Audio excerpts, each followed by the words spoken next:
అందరికీ జై శ్రీమన్నారాయణ. ప్రియ భగవద్ బంధువులారా, మన గుంటూరు పట్టణం నందు లింగలాయపాలెంలో ఉన్నటువంటి ఈ ఆలయమునందు 4వ వార్షికోత్సవ పిరమిడ్ సందర్భంగా ఈ రోజున మనం కొన్ని ముఖ్యమైన విషయాలు తెలుసుకోబోతున్నాం.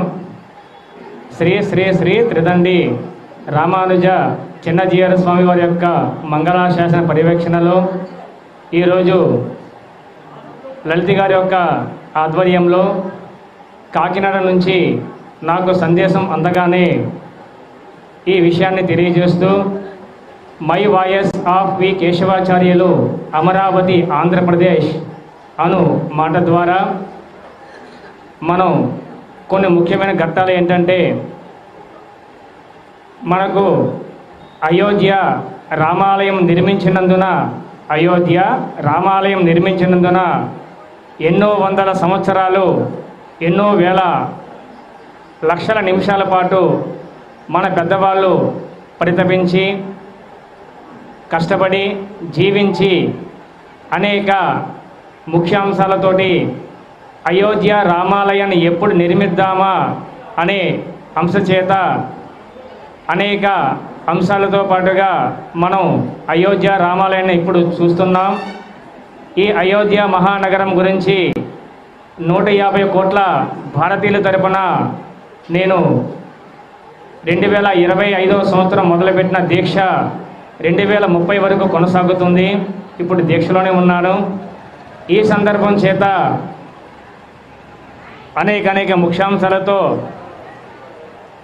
అయోధ్య అజరామం అంటే మనకు నేటి హిందూ సమాజానికి, హిందూ సనాతన ధర్మానికి ఉపయోగపడే విధంగా 12 సంవత్సరాల మొదలు 30 సంవత్సరాలలోపు ఉన్నటువంటి ఎవరైతే ఆడపిల్లలు ఉంటారో వాటికి నేటి హిందూ సనాతన ధర్మం ప్రకారంగా భగవద్గీత, రామాయణం, మహాభారతం, కురుక్షేత్రం, సుందరకాండ, భాగవతం గ్రంథాల ఆధారంగా మానవ జీవన నాడి గురించి పూర్వం మనకు లక్షల యుగాల ప్రమాణాన్ని బట్టి మానవుడి యొక్క జీవన ఉద్దేశం ఏంటి అనే అంశాల చేత ఈ చిత్రాన్ని రూపొందిస్తున్నారు.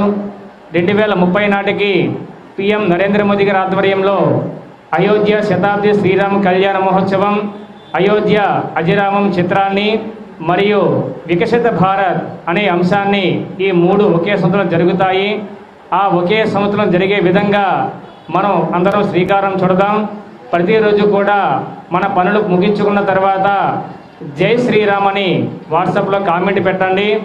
ఈ కామెంట్ ఏంటంటే, ప్రతి నామస్మరణ మనం చేసే శ్రీరాముల వారి గురించి అయోధ్యకు చేరాలి కాబట్టి తెలియజేస్తూ, మనకు ఇప్పుడు మనం అనుకున్నాము భీష్మ పితామహ గురించి మనం మాట్లాడుకున్నాం కదా, ఆయన గురించి 2 ముక్కలు తెలుసుకుందాం. భీష్మ పితామహుడి గురించి పూర్వం అన్ని జన్మల నుంచి కూడా తెలిసిన వ్యక్తి ఎవరు అంటే శ్రీకృష్ణ పరమాత్మ. శ్రీకృష్ణ పరమాత్మ ఎదుటిగా ఉండి భీష్మ పితామహుడు, పితామహ నన్ను ఈ అంపశ మీద కూర్చోబెట్టి మరణించడం చేయొచ్చు కదా, ఇంత మారణ ద్రవ్యాన్ని చూపించడం ఎలా అని భీష్మ పితామహుడు శ్రీకృష్ణ వారితో అంటాడు.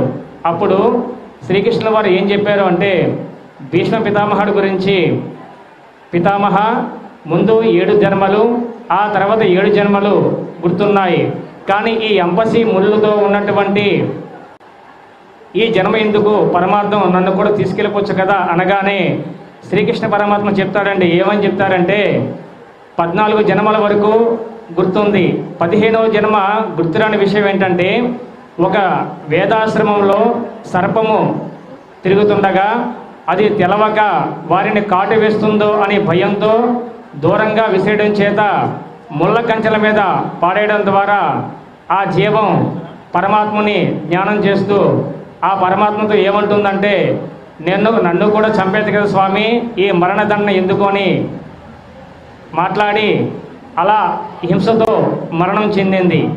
ఆ చెందుతున్నప్పుడు స్వర్గానికి చేరేటప్పుడు ఆ సర్పం ఇలా అన్నదట పరమాత్మతో, నన్ను ఎవరైతే ఈ ముళ్ళ కంచె మీద పడేశారో, ఎవరైతే ఈ విధంగా శిక్షించారో వారికి కూడా ఇదే పరమ గతి పట్టాలని కోరింది ఆ సర్పం ఆదిశేషుడు కాబట్టి మనకు ఈ సర్పం యొక్క దోషాన్ని పరిహరిస్తూ భీష్మ పితామహుడికి కూడా అంతటి మహా పుణ్యాత్ముడికి కూడా ఈ యొక్క పరిధి తప్పలేదు. కనుక మనమందరం కూడా భీష్మ పితామహుని గురించి చేస్తూ ఉంటాం. అదే మనకు సంవత్సరంలో వచ్చేటువంటి తొలి పండుగ భీష్మ ఏకాదశి జరుపుకుంటాం. కనుక ఈ వేడుకతో మనం ఎలాగైతే జరుపుకుంటున్నామో అనేక అంశాలతో కూడా మనం నేర్చుకోవాల్సింది ఏంటంటే ధర్మో రక్షిత రక్షతః. ధర్మాన్ని మనం రక్షించగలగాలి. ధర్మాన్ని రక్షించగలిగితేనే అది రక్షింప చేస్తుందన్నది శ్రీ మహాభారతంలో మనకు అనేక విషయాలతో